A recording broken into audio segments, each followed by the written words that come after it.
o'zi mustaqil don yeyishni boshlagan jo'jalarimizni 26 kunlik bulbul sayroqli arfe kanarikalarimizni jo'jalarini ota-onasidan ajratib olyapmiz. O'zi mustaqil bo'lganligi uchun hozir bularni ota-onasini oyoqda bo'lgan kalsolarni bularni oyog'iga taqamiz. Sababi keyinchalik bu qushlarni qaysi ota-onani farzandi ekanligini bilish uchun. Mana shu sariq kalso shu qushimizni onasini oyog'idagi kalsolardan biri. Hozir yana birini taqamiz.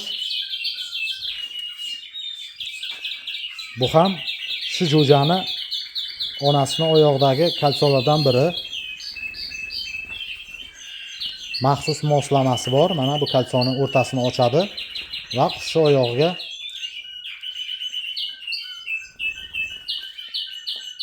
juda oson o'tadi.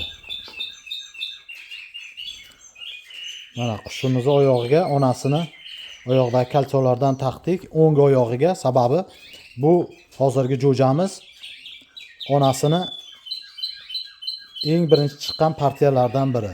Keyingi ikkinchi partiyada chiqqan jo'jasini chap oyog'iga taqiladi va shu bilan qaysi birinchi partiya, qaysi ikkinchi partiyaligini bilamiz. Hozir mana jo'jani otasini oyog'idagi kalsodan jo'jani chap oyog'iga taqyapmiz.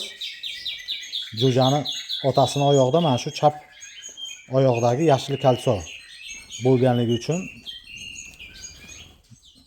mana shunaqa kombinatsiya.